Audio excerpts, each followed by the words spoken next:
Hello, and thank you for joining me on this journey as we're investigating this very fascinating topic of artificial intelligence. I'm Gary Locklear, and I'm thankful that you're joining me, and I'm happy to be your tour guide as we take a look at AI, artificial intelligence. Today, I want to take a look at the issues of the prehistory of artificial intelligence.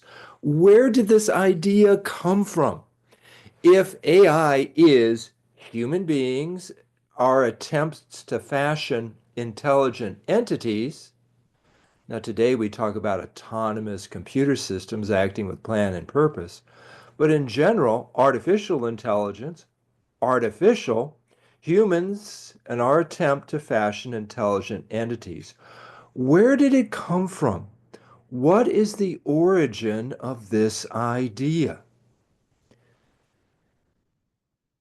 I'm sure that most people believe that this is a fairly modern idea.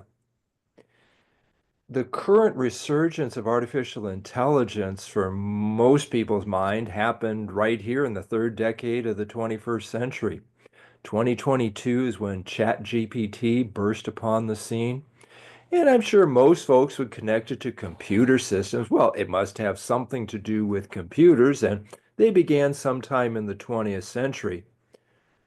But what many people think is a new idea actually has fairly ancient roots. Let's step back in time. If we go back to the 20th century, even before there were modern computer systems at the beginning of the 20th century, 100 years ago, a playwright,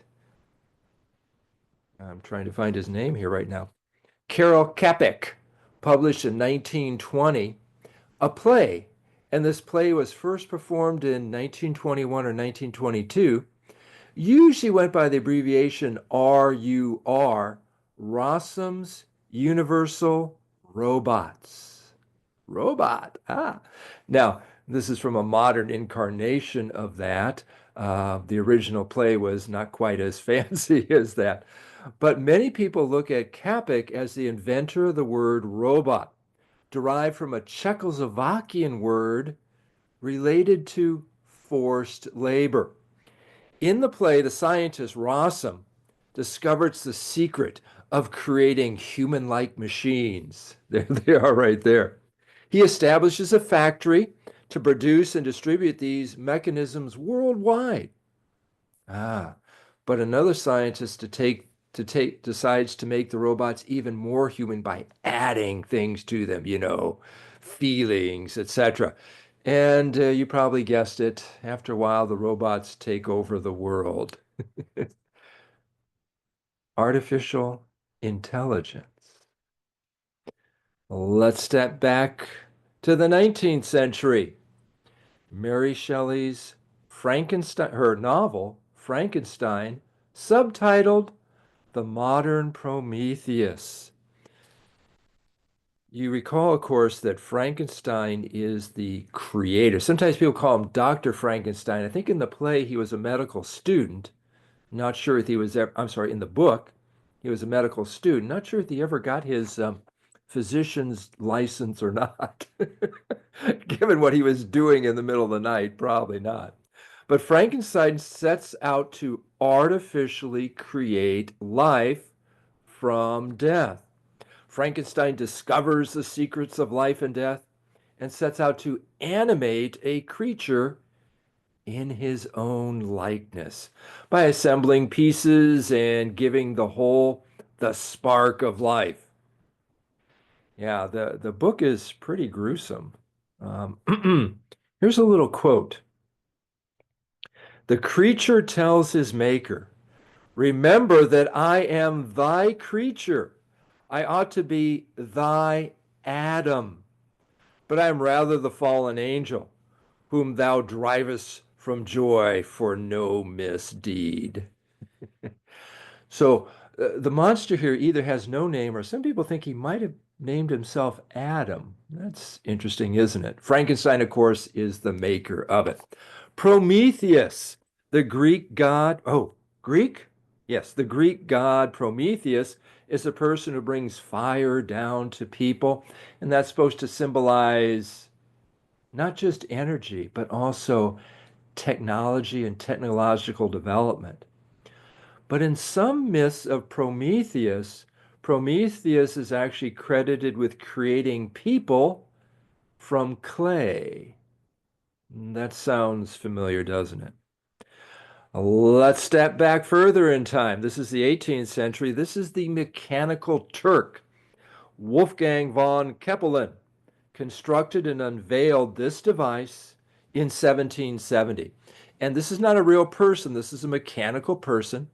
And when he opened up the box, you saw lots of gears and little things inside, so you know it wasn't trickery. And he'd close everything up, and then the mechanical Turk would play chess. He was very good at playing chess. It beat most people that it played against. It played a really good game of chess. So for nearly 80 years, the developer and associates and the son and other people toured this around the Mechanical Turk, and it fooled people for 80 years until it was revealed that it was really an illusion. What looked like an automaton, a mechanical device that had the intelligence to play chess, was actually artificially operated by a chess master hidden inside there.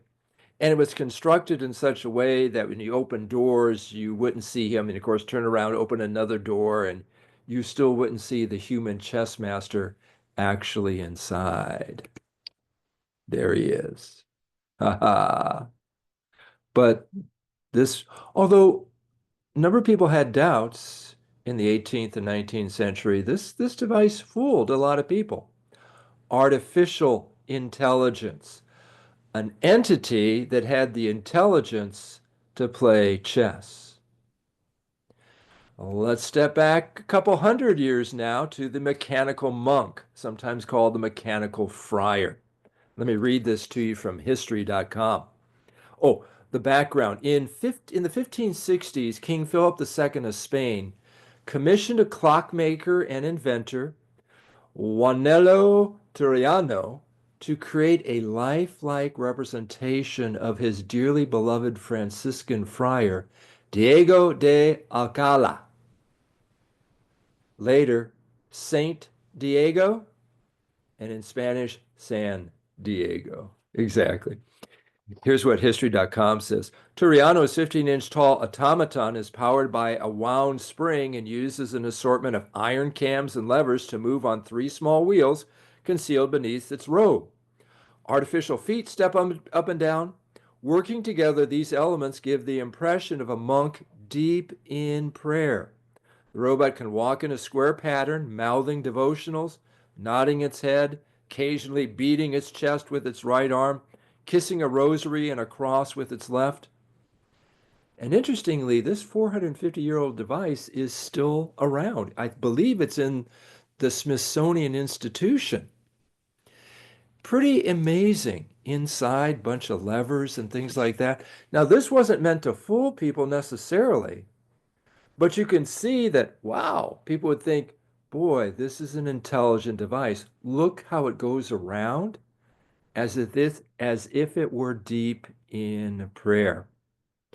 Well, there are many other examples, both in the time periods I've listed and well before this. Many other examples of humans attempting to create intelligent entities. Can we go back 3,500 years? This is the golden calf. You say, what? Let me read to you from Exodus chapter 32.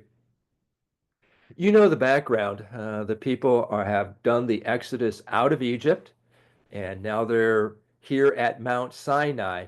Most scholars point at this is 1446 BC when they're here at Mount Sinai, and Moses goes up the mountain. The people say, when's he coming back? When the people saw that Moses delayed to come down from the mountain, the people gathered themselves together to Aaron and said to him, Up! Make us gods who shall go before us. As for this Moses, the man who brought us up out of the land of Egypt, we do not know what has become of him. So Aaron said to them, take off the rings of gold that are in your ears of your wives, your sons, your daughters, and bring them to me. So all the people took off the rings of gold that were in their ears and brought them to Aaron. And he received the gold from their hand and fashioned it with a graving tool and made a golden calf. And they said, and they said, these are your gods, O Israel, who brought you up out of the land of Egypt. When Aaron saw this, he built an altar before it. Aaron made a proclamation, tomorrow shall be a feast to the Lord. They rose up early the next day, offered burnt offerings, brought peace offerings, and the people sat down to eat and drink and rose up to play. So here's the thing that had the intelligence to bring the people of Israel out of Egypt, to send the plagues down on Pharaoh. I don't necessarily think so, but apparently the people did. Idols, of course, are worthless, unintelligent artifacts. But the people, in their sin, hoped and acted very differently. This is what Paul tells the Corinthians. Therefore, as to the eating of food offered to idols, we know that an idol has no real existence, and that there is no God but one. For although there may be so-called gods in heaven or on earth, as indeed there are many gods and many lords, yet for us there is one God, the Father, from whom all things and for whom we exist, and one Lord Jesus Christ, through whom all things, through whom are all things, and through whom we exist. So, what's the moral here? This human dream of creating intelligent artifacts is very old. Later, in another video, we'll discuss the moral, ethical, and spiritual implications of artificial intelligence. Okay, you're saying, all right, but what about modern artificial intelligence, where the vehicle is a computer? Well, the first true computer was created in 1946. Here it is here. This is the ENIAC. That all those cabinets in this huge room, about 30 by 50 feet, full of vacuum tubes. This is the ENIAC, all 20 tons of it. The two principal designers were John W. Mockley and J. Presper Eckert. It was created at the University of Pennsylvania under contract for the United States Army. Here's the origin story of the ENIAC. During World War II, the United States Army employed rooms full of women to do partial differential equations and to create books called ballistic trajectory tables. Basically, how to shoot a big gun accurately. Interestingly, well, two things that are interesting. First of all, the job title these women had was computer. Originally, the term computer applied to a human being who computed, performed arithmetic operations. The second interesting thing is you're wondering, why was it a room full of women? It's because the men were out shooting the big gun in World War II. So Eckert and Mockley went to the United States Army. Actually, the Army was looking for some way to speed up the process. It would take rooms full of women weeks to create a ballistic trajectory table. And that's waiting too long when you have to get this gun into battle. So Eckert and Mockley went to the United States Army and said, we can make a machine, a device that will do these computations in hours, not weeks or months. And the Army said, outstanding. One interesting sidelight to this story, and history buffs you'll know this, the ENIAC, although begun in 1943 during World War II, was completed in 1946 after the war was over. But yet ENIAC as a true computer was reprogrammed and did other tasks.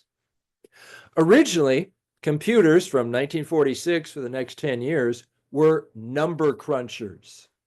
They performed complex arithmetic operations, and boy, did they do it well.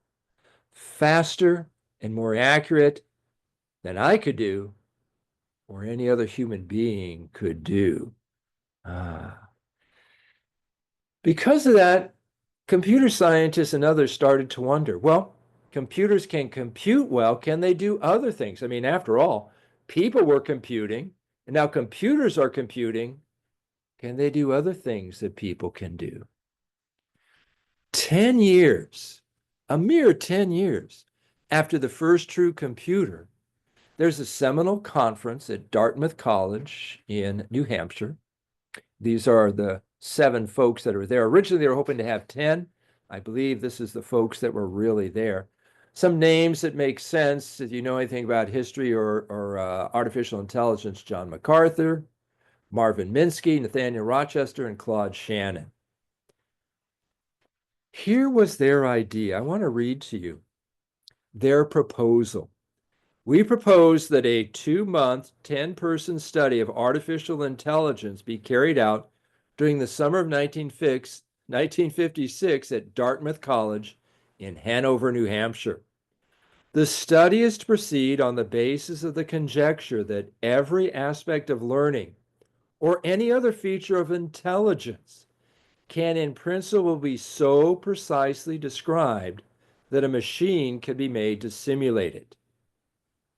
Simulating human intelligence. They go on. An attempt will be made to find how to make machines use language, form abstractions and concepts, solve kinds of problems now reserved for humans, and improve themselves. Whoa. Most people point to this conference as the beginnings of modern artificial intelligence. Now, originally, the founders here and other folks involved thought, oh, this is a really hard problem, very hard problem. This is going to take decades to get any kind of traction at any kind of beginning.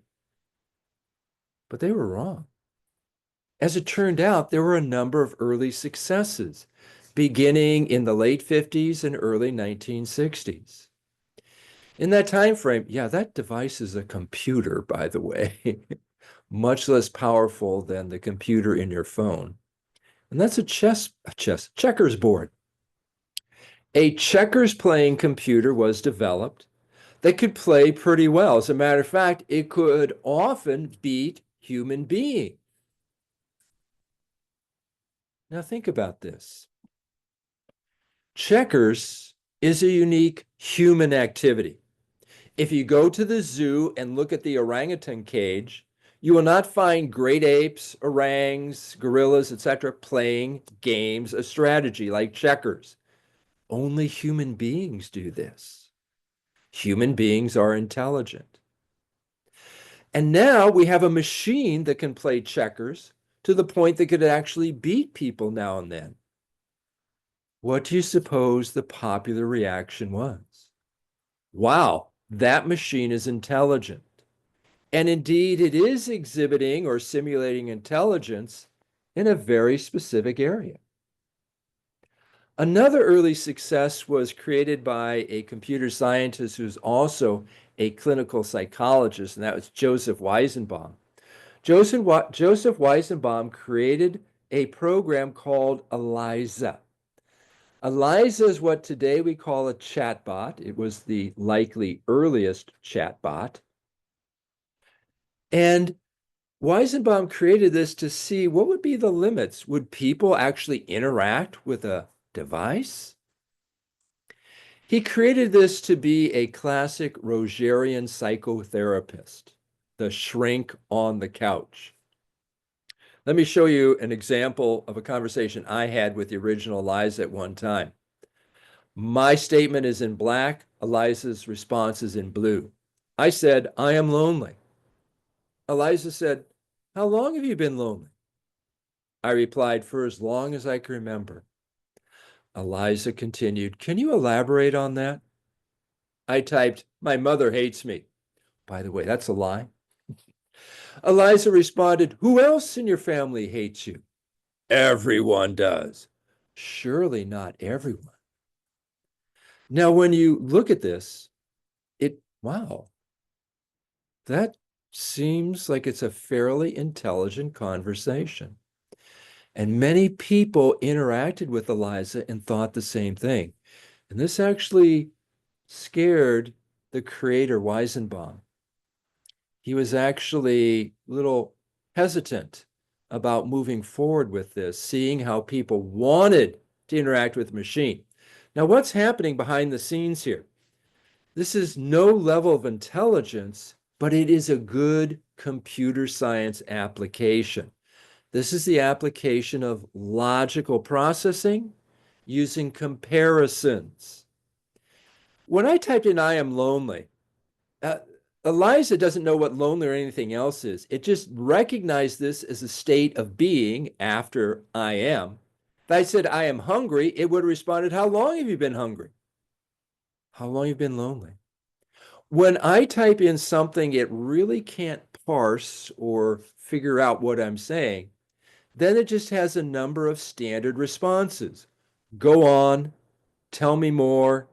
Can you elaborate on that? Notice here it was able to parse the sentence, that is, structure it and pull out key ideas, in this case, a noun. It saw mother and it connected that to family.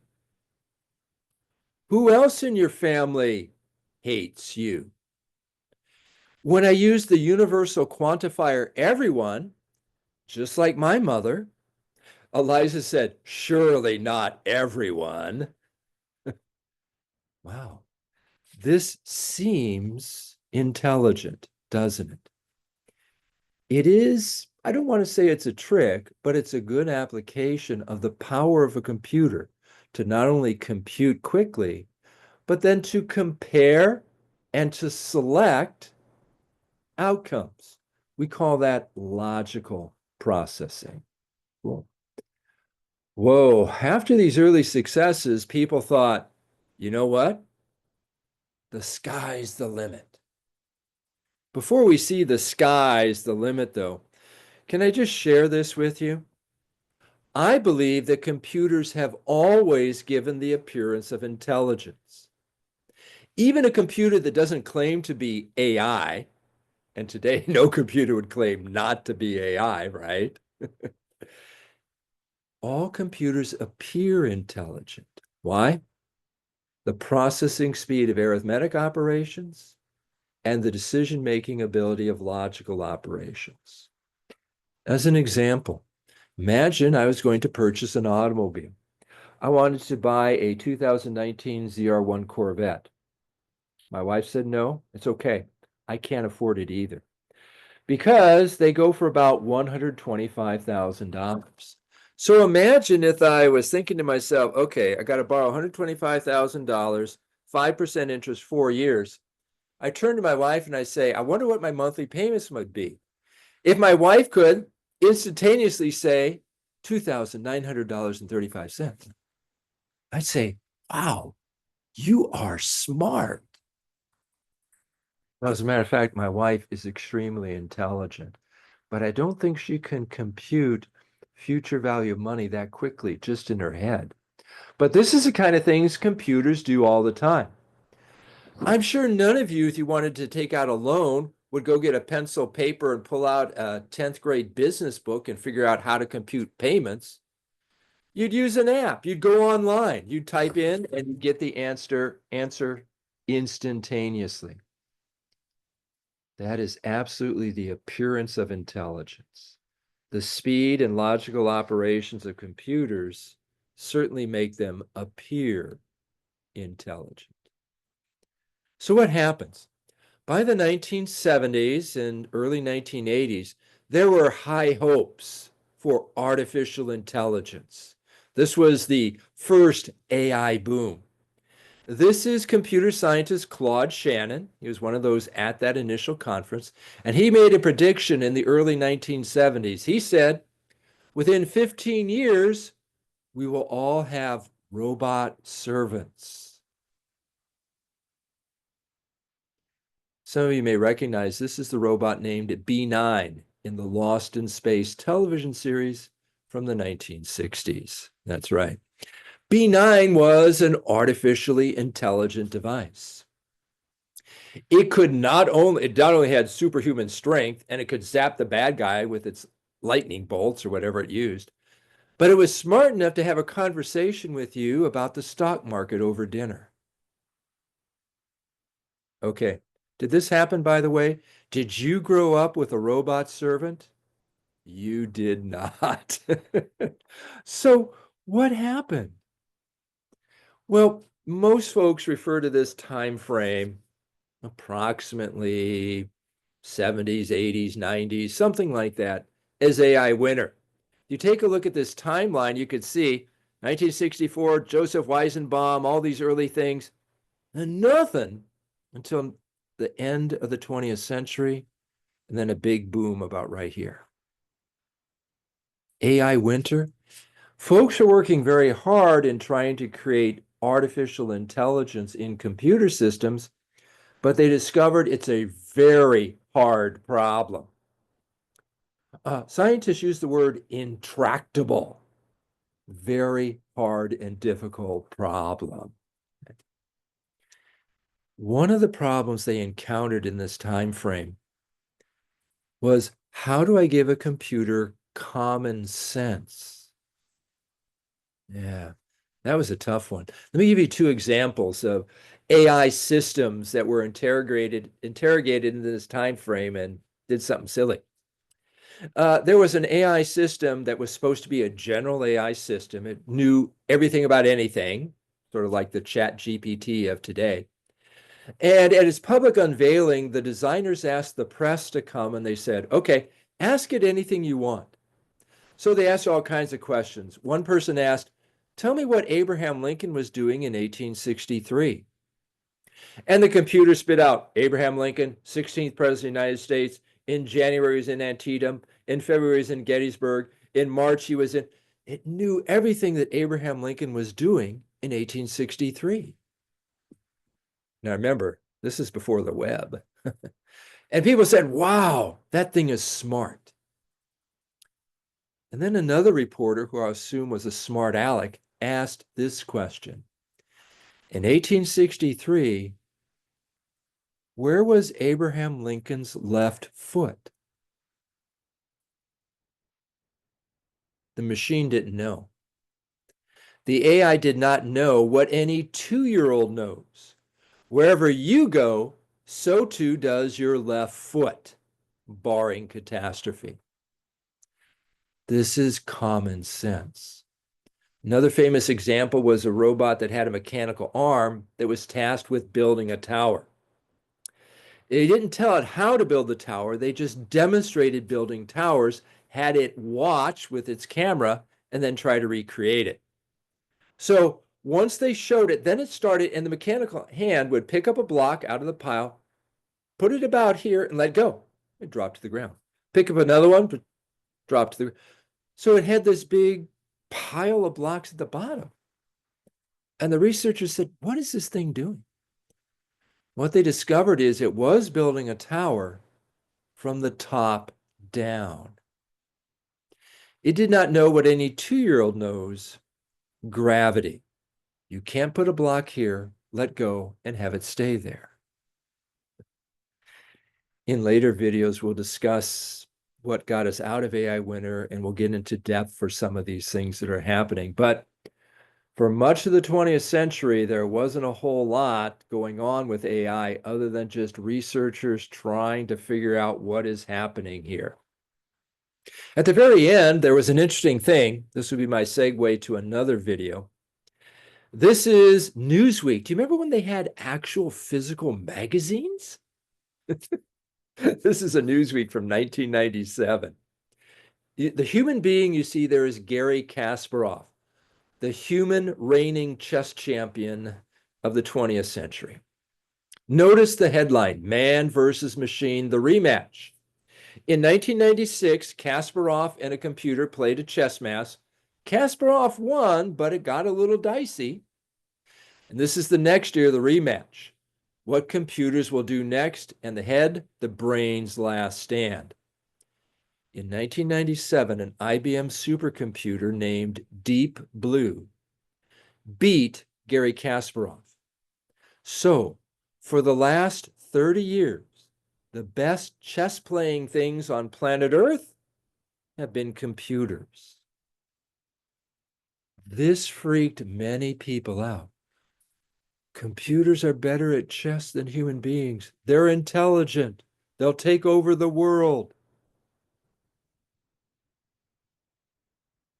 That didn't bother me, mainly because I'm no good at chess. But think about another example. Think about a shovel versus a backhoe. If I wanted to dig a hole 12 feet deep, I could do it with a shovel. Be much easier, more productive and efficient to do it with a backhoe. Nobody's worried about backhoes taking over the world. We'll come back to that. One other thing that we'll need for some later understanding of artificial intelligence is the work of Alan Turing, a mathematician and early computer scientist working in the mid-20th century. He was British. He worked on the British team that helped defeat the German Enigma machine that was the one encoding their secret messages. Alan Turing proposed something that today we call the Turing test. The Turing test is actually a little deeper than I'm going to tell you right now, but think of it this way.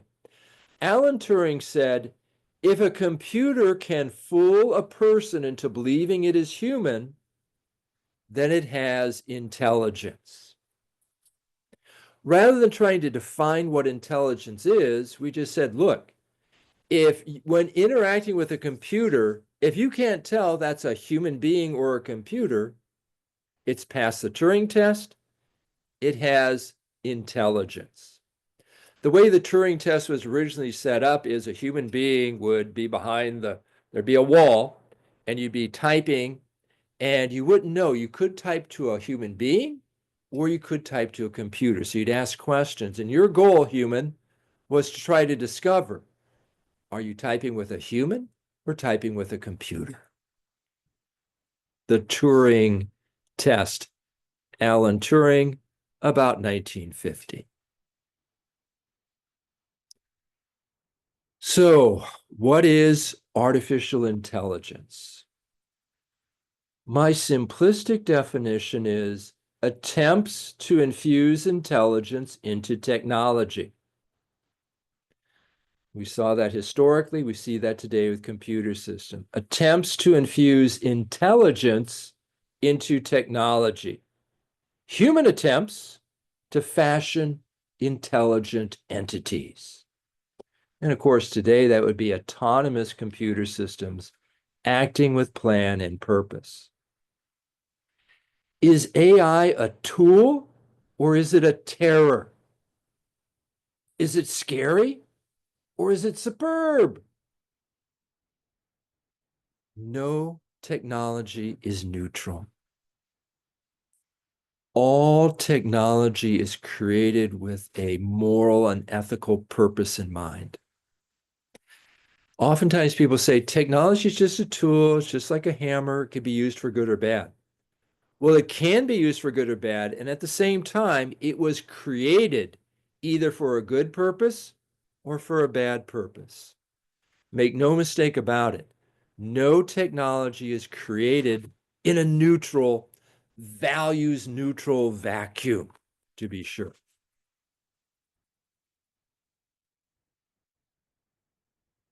Why is that? Because human beings create technology. And we are not value neutral.